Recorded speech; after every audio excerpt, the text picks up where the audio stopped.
राजीमतिं प्रविहाय मोक्षे स्थितिं चकार पुनरागमाय सर्वेषु जीवेषु दया दधानस्तं नेमिनाथं प्रणमामि भक्त्या तं नेमिनाथं प्रणमामि भक्त्या तं नेमिनाथं प्रणमामि भक्त्या।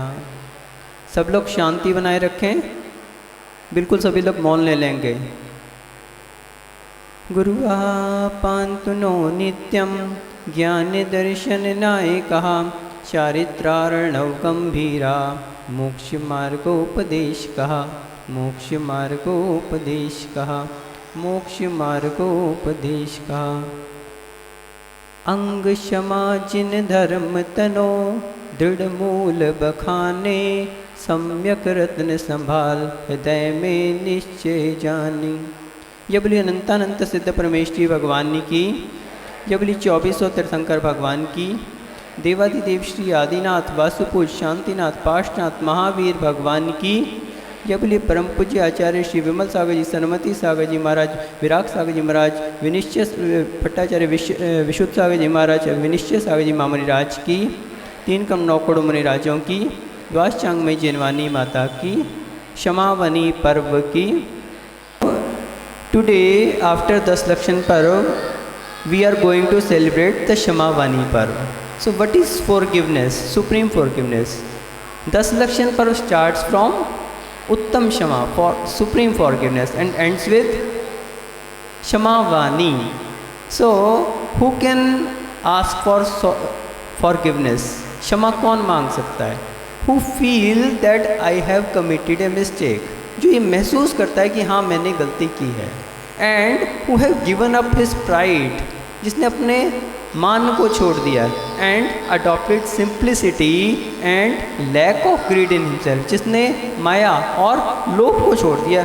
Only that can ask for supreme forgiveness. वही क्षमा के लिए क्षमा मांग सकता है और क्षमा कर सकता है। तो बंधुओं, जैसा कि आपको पता है कि 10 लक्षण चल रहे थे और 10 लक्षण पर्व उत्तम क्षमा से शुरू होते हैं और अंत किस पे होता है? क्षमावानी पर। उत्तम क्षमा से शुरू होकर क्षमावानी पे अंत होते हैं। तो क्षमावानी, क्ष और माँ। क्ष में जब हम देखते हैं तो क्ष जब लिखते हैं तो उसमें क्या है? 2 गुंडियाँ बनी हैं, एक ऊपर की गुंडी और एक नीचे की गुंडी। तो दोनों गुंडियों का खुलना आवश्यक है। एक है क्षमा मांगना और दूसरी गुंडी है क्षमा करना। दोनों गुंडियाँ खुलें तो ही क्षमा हो सकती है। और आगे क्या लगा? माँ यानी मत। आपने जो गलतियां पहले की थी, जिनके लिए आप क्षमा मांग रहे हो, उसे आगे नहीं करना, तो बनता है क्षमा। और वाणी, क्षमा आदि जितने भी धर्म हैं, जब हमारे हृदय में उतर जाते हैं तो मन में होए सो वचन उचरिए। उन धर्मों का ही अपने हृदय में धारण करके अपनी वाणी पे लाना, ये क्या है? क्षमा वाणी। तो आज का पर्व वास्तविकता में जो 10 दिन हमने सीखा, उसको अपने जीवन में, अपने हृदय में, अपने जीवन में अडॉप्ट करके और अपने आचरण में, अपनी वाणी में लाना, ये कहलाता है क्षमा वाणी। तो क्षमा कौन मांग सकता है? जो ये जिसके अंदर ये धर्म प्रवेश कर जाते हैं। उत्तम क्षमा, उत्तम मार्दव, हमने बताया ना कि जिसके अंदर क्षमा धर्म प्रवेश कर गया है, जो वास्तविकता में ये महसूस कर रहा है कि हाँ मुझसे गलती हुई है, वही क्षमा मांग सकता है। जो इस बात का खेद प्रकट कर रहा है, पश्चाताप कर रहा है कि हाँ मुझसे गलती हुई है और मैंने गलत कार्य किया है, वही क्षमा मांग सकता है। और मार्दव धर्म जिसके अंदर प्रवेश किया है, जिसने अपने अभिमान को छोड़ दिया है, वही किसी के सामने झुक सकता है। और तीसरी बात क्या है? मायाचारी और लोभ को जिसने छोड़ दिया है। झुकने वाले तो बहुत होते हैं, लेकिन कहते हैं ना, नमन नमन में फेर है, अधिक झुके बेईमान, दगाबाज दूना झुके, चीता चोर कमान।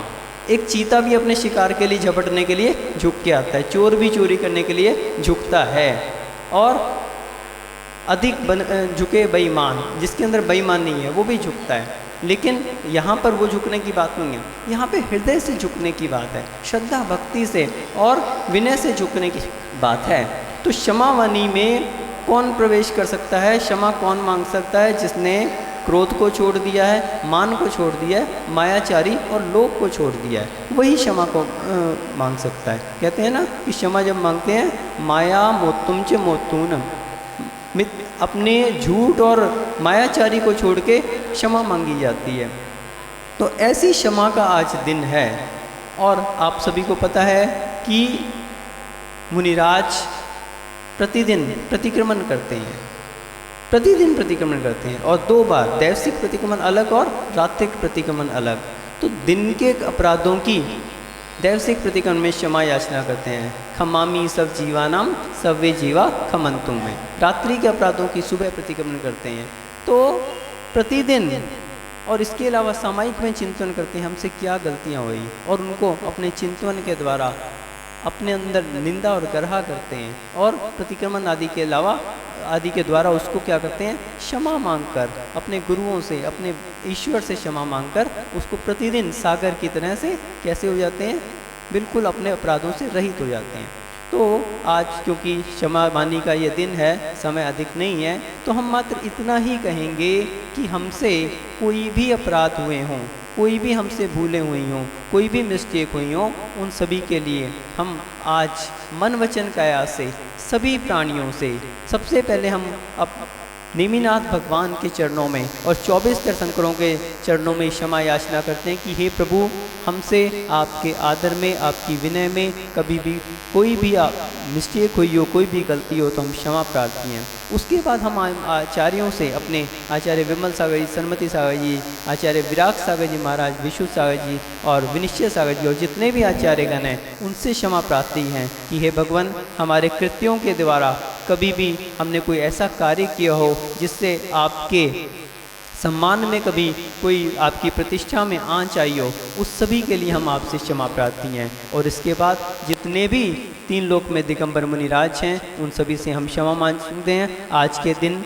मैं शमन मुनि श्री संस्कार सागर जी महाराज से विशेष रूप से क्षमा याचना करता हूँ कि हमारे द्वारा आपके सम्मान में कभी ठेस पहुँची हो, आपसे हमारे द्वारा कोई भी कार्य ऐसा हुआ हो जिससे आपको दुखी हुआ हो, तो उसके लिए मैं हृदय से क्षमा प्रार्थी हूँ। इसके अलावा सभी आरिका माता जी एवं जितने भी शुल्लक शुल्लिका एल्लक आदि हैं, सभी त्यागी व्रतियों से क्षमा प्रार्थी हूँ। और साथ में 1 इंद्रिय से लेकर 5 इंद्रिय तक जितने भी संसार में जीव हैं, उन सभी के प्रति मैं मन वचन काया से हृदय से क्षमा प्रार्थी हूँ और कामना करता हूँ कि हे प्रभु, मेरी चर्या ऐसी बने कि मेरे द्वारा किसी के लिए कोई कष्ट ही ना हो, और यदि कोई कष्ट होता है तो मैं प्रतिक्रमण के माध्यम से एवं अपने कृत्यों के माध्यम से बारंबार क्षमा याचना करके जो ये दिगंबर वेश को धारण किया है, कर्मों से छूटने का ये जो राह ली है, इसको वास्तविकता में आचरित कर सकूं, इस भावना से जय बोलिए परम पूज्य गणाचार्य श्री विराग सागर जी महामुनि राज की जय।